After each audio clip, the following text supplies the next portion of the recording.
Now at 5, Missouri Southern celebrates the grand reopening of the Taylor Performing Arts Center. Plus, the Diamond, Missouri School District is asking voters to approve a $6 million school bond. The arraignment for former President Donald Trump is now set for next Tuesday. I'm Bradley Blackburn outside the courthouse in New York with more on the historic indictment of a former president and how the Trump legal team is already responding. The 4 states' most watched news starts now. There are severe weather reports across parts of the Midwest, but the danger has passed our immediate area. This is KOAM News at 5. I'm Dow Quick. Let's go straight to Chief Meteorologist Doug Hetty for a first look at the weather. Yeah, we did have several severe thunderstorm warnings earlier this afternoon as a dry line pushed through the region. Then now we've been dealing with the tremendous wind, which has caused power outages. I mean, winds almost as strong as a severe thunderstorm, sustained 25 to 35, but we've had gusts pushing 60 at times throughout the afternoon. Still high wind warning in effect for the next couple hours, and then thankfully the winds are going to calm down just a bit. Look at the storms explode right along the Kansas-Missouri state line, push off toward the east. Now a massive severe weather outbreak, eastern Iowa down through Missouri. Look at all the tornado warnings all the way down through parts of Arkansas. North side of Little Rock, that guy produced a large tornado on the north side of Little Rock. We actually have a little bit of footage of this. This was a tornado emergency on the north side, but you can see how big that tornado is, probably about a half-mile wide. You can see them very well during the daylight hours. We're getting a lot of damage reports, of course, out of that tornado. We'll talk more about our weekend forecast here in just a bit. We'll see you soon. There are plenty of reports of tornado damage in the Little Rock area. The Metropolitan Emergency Medical Services is estimating at least 600 injuries so far. The CBS affiliate there, THV11, says Little Rock police are transporting people to hospitals because there aren't enough ambulances to respond. The station says more than 74,000 houses in the central Arkansas area have lost power, and the Little Rock mayor is asking the Arkansas governor for National Guard assistance. Look for much more on this developing story on the CBS Evening News tonight at 5:30. President Biden visited Mississippi today to see for himself the damage from tornadoes that tore through the streets of a small town there last week. The tornado in Rolling Fork, Mississippi, reduced homes to piles of rubble, flipped cars, and brought down trees and electrical wires. The president announced the government will pay 100% of the recovery, shelter costs, and cleanup costs for the next 30 days. The Taylor Performing Arts Center at Missouri Southern State University is renovated and ready for the grand reopening for the public. The Performance Hall opens its doors to the public tomorrow for their first concert. Construction was necessary inside the Performance Hall a couple of years ago due to issues with a back wall. But the university also decided to upgrade some equipment. Total cost for that project, $3.1 million. The university had about $600,000 in private donations, and the remaining $2.5 million came from the state. This was one of the original facilities on campus. It was constructed in 1972, and it has been for the past 50 years the largest performance venue in Southwest Missouri. And so renovating it, bringing it up to modern standards and comfort was very important for us, not only for the university and its academic programs, but for the local community. Hudson says some updates the public can experience when stepping into the Performance Hall are new wider seats, carpeting, and wall coverings. First performance of the opening event will be at 7:30 tomorrow evening. On Tuesday, voters in Diamond, Missouri will vote on a $6 million school bond issue. If passed, that bond would pay for building a new early childhood center at the elementary school. The Diamond School Superintendent says the center would allow the district to better handle the growing number of children in the district. With our increased enrollment and almost 100 kids growth in the last 3 years, we're really finding the need for extra classrooms and more appropriate classroom size classes for our youngest kids. And so this is a big emphasis in the state of Missouri right now. They say if passed, the district's debt service property tax is estimated to remain unchanged. Students at McDonald County schools today competed in different STEM-related activities as part of the school's STEMapalooza.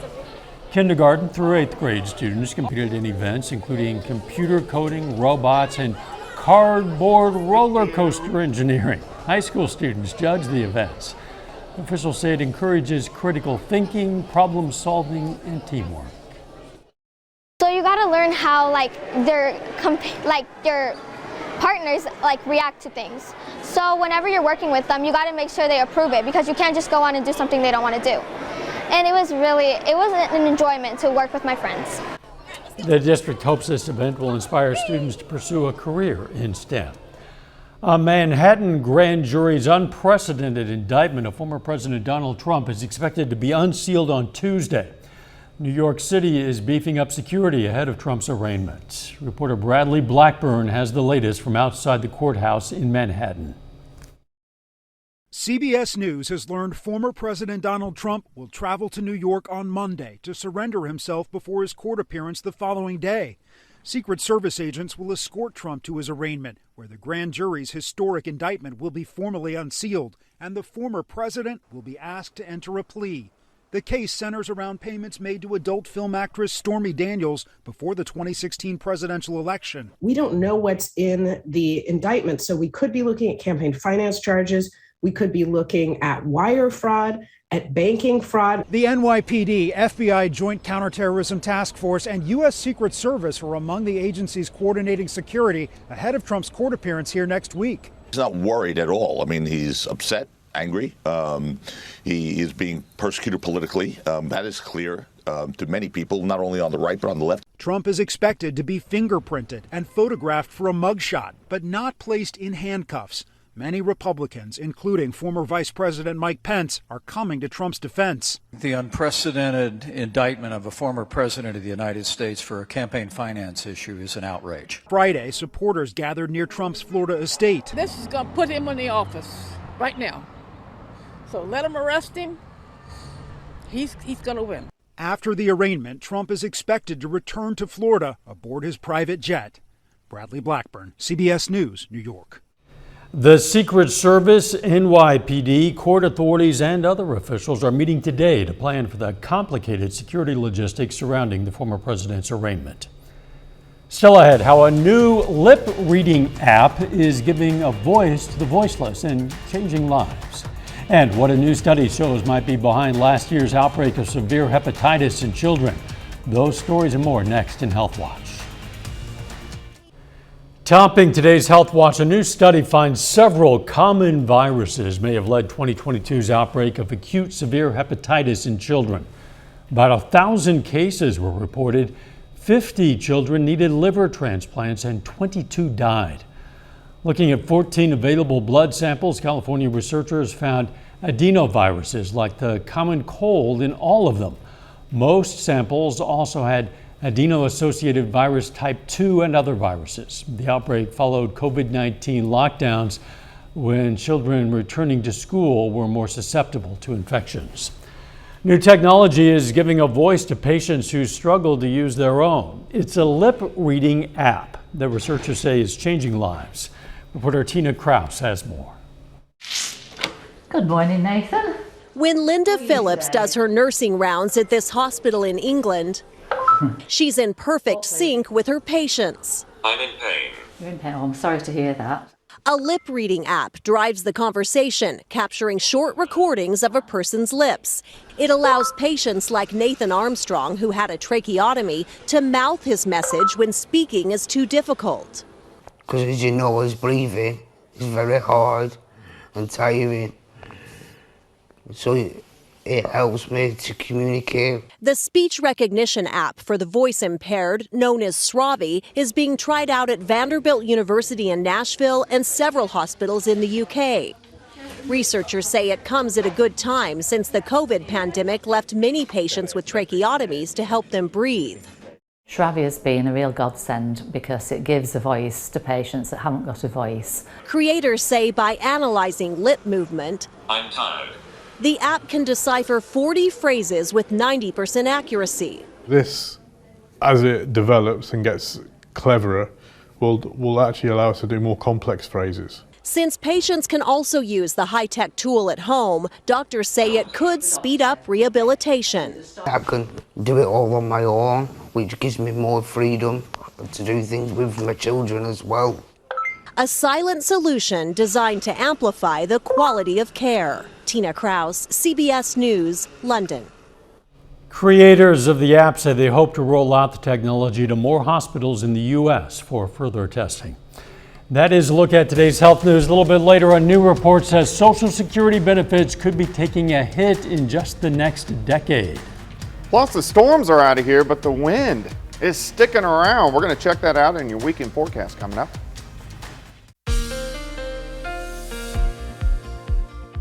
Well, it's been a crazy weather day for us today. One, we've had the winds, which have been near severe thunderstorm strength. And then, of course, we had severe thunderstorms that popped up along the dry line earlier this afternoon. It looks nice outside. It's just very windy. Nice shot of Indigo Sky Casino and Resort in just outside of Seneca, Missouri.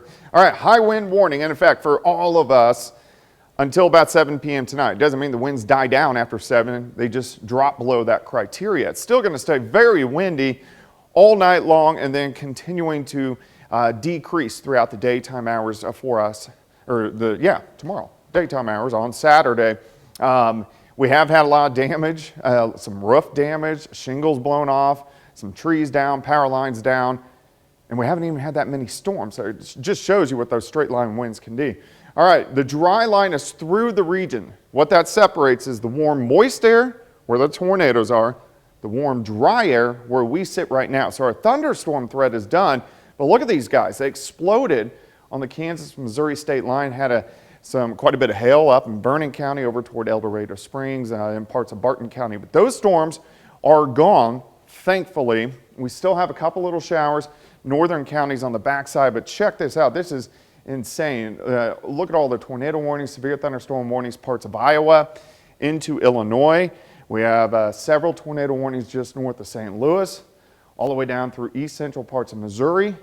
That guy right there is a tornado emergency on the north side of Memphis. Same storm that hit Little Rock a little bit ago and then continues all the way down in the northeastern parts of Texas. So huge severe weather outbreak for us today. You can see this whole storm system wrapping up, and that's why the winds are so strong. We're on the backside, right on the south side of that upper level low. So look at our sustained winds, 30 to 35. Then we've been having gusts today, 50, 55, 57 at times. So super strong winds. They're going to stay strong tonight, but they will kind of back down a little bit by morning. Winds gusting 30 to 40, and then they'll drop down by the time we get into tomorrow evening, which definitely will be nice. Cold front rolling in as well. You can see it dropping off to our north and to our west. So our temperatures are going to start to drop later on tonight, but most of us right now still sitting into the mid 70s. Through the evening, dropping back through the 60s, 50s as we go through the next several hours. So let's go through time for us tonight. You can see the winds switch out of the northwest. It gets kind of chilly. We drop back to about 40 degrees as we go through the overnight hours. By noon tomorrow into the lower 50s, and then we should warm into the upper 50s, but still overall not a bad day. 58 tomorrow, 70 on Sunday. There could be a few showers in our southern counties, and we want to keep our eyes on this. We are going to be in a hot spot where the dry line, very similar today, but shifted a little farther west, which could get, right now, we're already in a moderate threat for severe weather on Tuesday. 58 tomorrow, 70 on Sunday, 79 on Monday, 80 on Tuesday with those showers and thunderstorms, and then cooling back down the second half of next week. I know you will be keeping a close eye on those possibilities of severe weather on Tuesday. Absolutely. Thanks, Doug. Coming up, a look at a day in the life of a digital nomad who can work from anywhere in the world.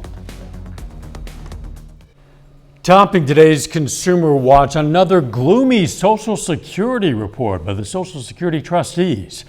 The report says Americans' checks will get smaller in 2034 if Congress doesn't step in and fix the problem.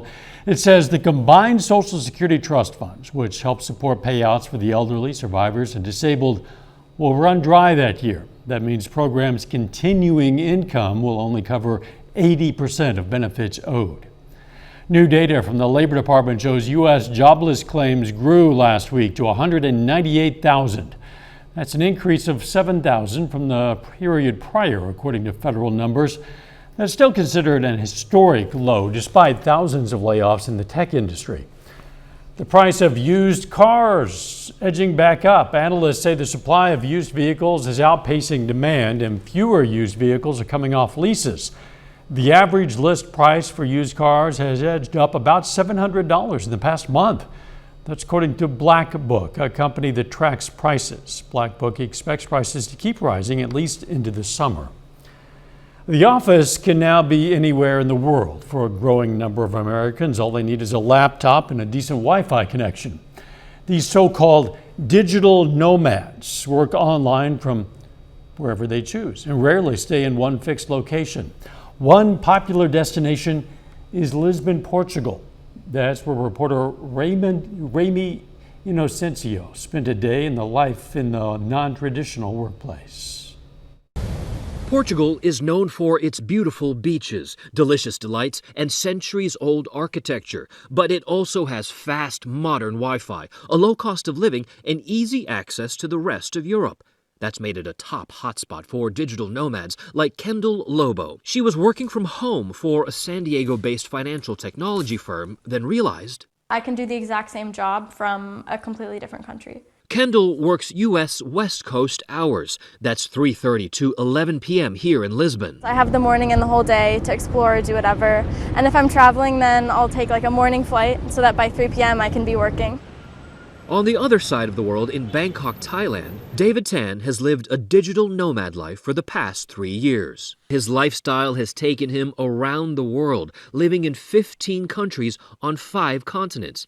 He's a former software engineer who now freelances, and he's seen the nomad community come into the mainstream over the years. It's never been easier to be a nomad just because there's so many services catered to nomads. Those services include co-working spaces, which provide digital nomads places to mingle with unique, creative, or inspiring offerings. Like Kendall, David says his rent is much cheaper abroad. So my rent right now is about under $500. Back in San Francisco, for the same amount of space, how much do you think you'd be paying? Easily $3,000, $4,000. On a U.S. salary, that might sound like a steal, but for locals, they can and often are priced out. Portuguese labor historian Raquel Varela says she's not opposed to people moving to her country. You want to know other countries, you want to know other people. This is incredibly positive. But the social activist does take issue with the housing inequality created by foreigners with U.S. dollars and more buying power. Everything enters in the huge game of competition and you smash the majority of the population. Remy Inocencio, CBS News, Lisbon. Now, while some digital nomads have no plans to slow down, for many it's a short-term lifestyle. Kendall says she plans to return to San Diego after a year and a half abroad, but she's not sure how long she's going to stay put. A final check of the forecast next.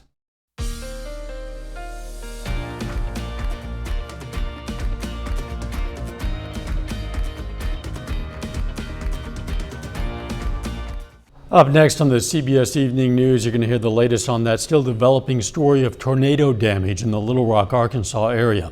Then on KOAM News at 6, authorities in Racine, Missouri identify a body found after a garage fire.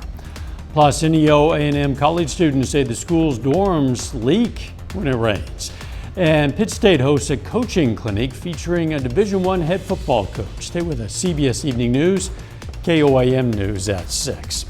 Scientists say that scary Tyrannosaurus Rex you picture from movies like Jurassic Park, it might be missing an important feature. A new study published in the journal Science suggests predatory dinosaurs like T-Rex might have had lips that cover their teeth. It found the dinosaurs' mouths resemble those of lizards instead of crocodiles. That means they believe the prehistoric predators had scaly, lizard-like lips covering and sealing their mouths. Would have required a lot of chapstick back in the day, I imagine. Yeah, that's one big animal. Yes. So. Thankfully not around. The weather. All right, the winds, they're slowly, and I mean slowly, going to creep down over the next 18 to 24 hours. Most of the weekend looks pretty good. Chilly tomorrow, 58, but 70 on Sunday. Severe threat Tuesday. Thanks for joining us. CBS Evening News is next. We'll see you right back here at 6. Let's make it a great evening.